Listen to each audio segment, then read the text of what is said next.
So বন্ধুরা তোমরা সকলেই জানো যে তোমাদের সিমটাকে যখন তোমরা এনএনপি করো তখন কিন্তু তোমাদের ইউপিএসসি কোড লাগে। সেই ইউপিএসসি কোডটা বের করার জন্য যে সিক্রেট ডায়াল প্যাডে যে কাজটা করতে হয় সেই কাজটা তোমাদের এখন আমি দেখাবো। তোমাদের ফোনে যে মেসেজ অপশনটা আছে সেখানে চলে আসবেন, স্টার্ট চার্ট এখানে চলে আসবেন, সিক্রেট কোড এখানে রয়েছে 1900। এই যে কোডটা, এই কোডটাতে আপনারা জাস্ট দিয়ে দেবেন। যেই সিম থেকে তোমরা কিন্তু পোর্ট করতে চাও, যে 1 নম্বর সিম কিংবা 2 নম্বর সিম, সেই সিমটাকে এখানে কিন্তু সিলেক্ট করে নেবেন। তারপর আপনারা এখানে চলে আসবেন, এখানে আপনারা জাস্ট এখানে লিখবেন যে পোর্ট।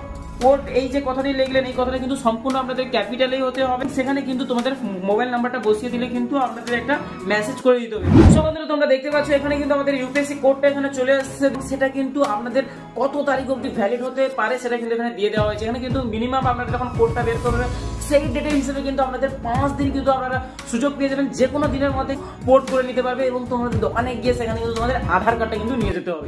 সো বন্ধুরা এই রকমের টেক ইনফরমেশন পাওয়ার জন্য অবশ্যই আমাদের চ্যানেলটি কিন্তু সাবস্ক্রাইব করতে হবে। ভালো লাগলে অবশ্যই লাইক করবে।